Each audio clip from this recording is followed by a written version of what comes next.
Oh, that's so cool. You get the little intro and everything. Wow. Happy 100th episode, everybody.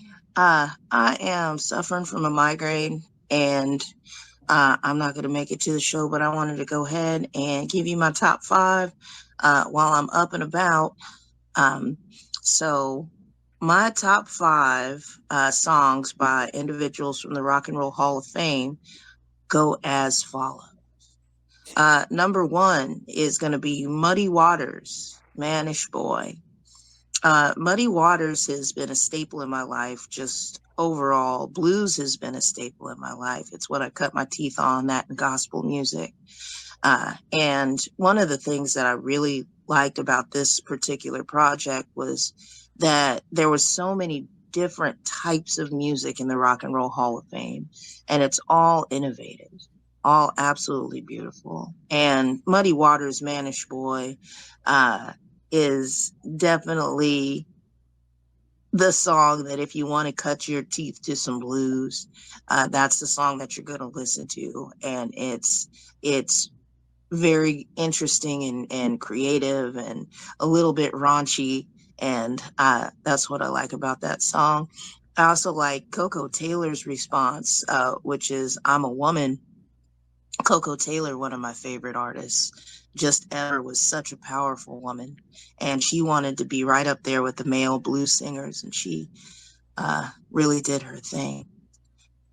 Number two is going to be Madonna, Like a Prayer. And the reason why I picked this song is because it upset the establishment so much. There were so many curls, like pearls that were clutched, man. And Madonna was in the 80s, was just completely out there doing whatever she wanted to do, being as free as she wanted to be, and just kind of blazing a trail that had already been blazed a little bit, but she blew that motherfucker up. You got an MF for in. She exploded the trail. Clean until then. And Like a Prayer was definitely one of those things in the 80s that made people talk and think, and it kind of upset the church and people's parents, and it kind of changed what people thought would be explicit content. I've always really loved Madonna because she's always been her own person.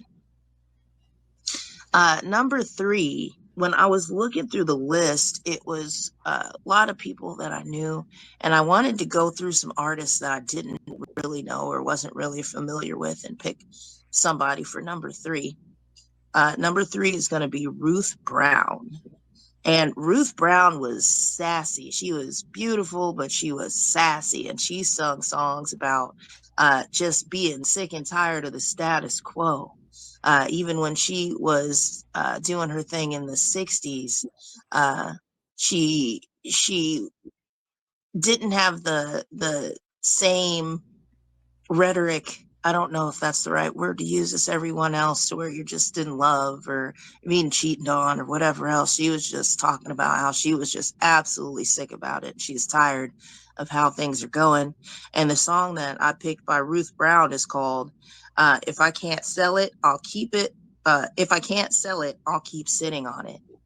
And she starts the song off talking about furniture in a furniture store, and how somebody came in and wanted to purchase some furniture, but the price was too high for what it was that he wanted to do with the furniture.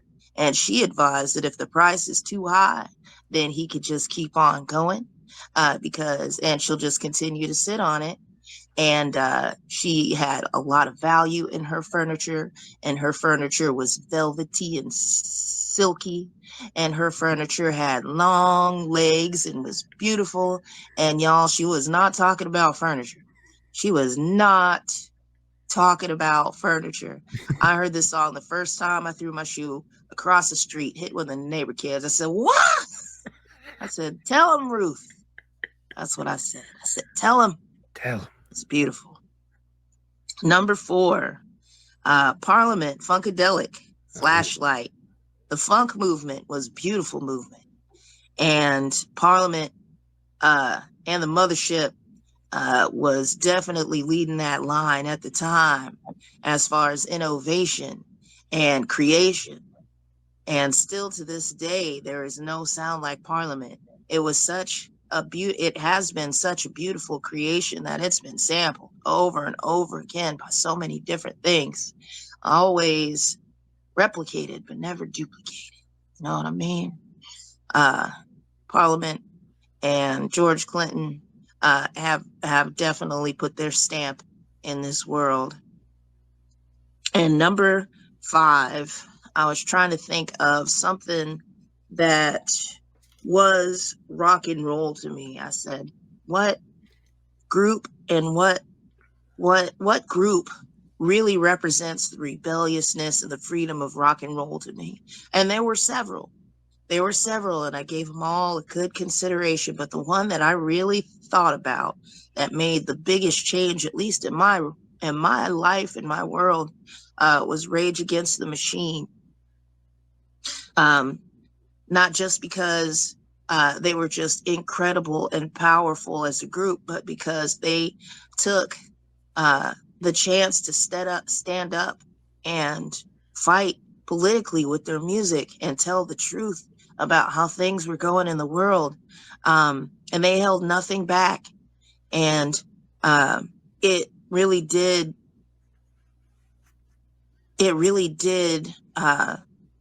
give people pause, and it encouraged people to really look into the system and how it is built. And a lot of music did that. But Rage Against the Machine were the musicians at their time that really had something to say about it. And there's always been musicians that have done that. Even just Billie Holiday with Strange Fruit, subtle conversation about terrible things going on in the world. But my Rage Against the Machine song is Killing in the Name of, just because it's fun to listen to, and it's a good song, and it's nice to hear, but it also is putting the truth so incredibly in your face that you cannot ignore it. And it does make you want to rage, and it does make you tired of the system, and it does make you tired of the way things are going.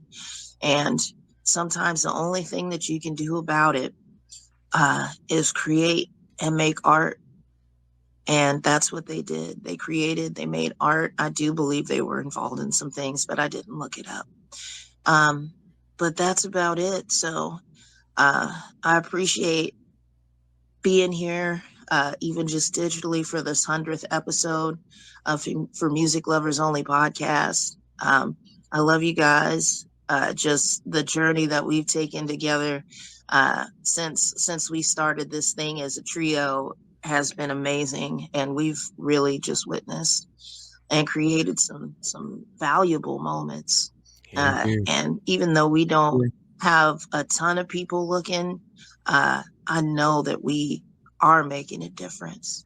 Just being able to have these conversations about music and bring light to people that maybe have never really gotten the light shown on them. So here's to 100, y'all.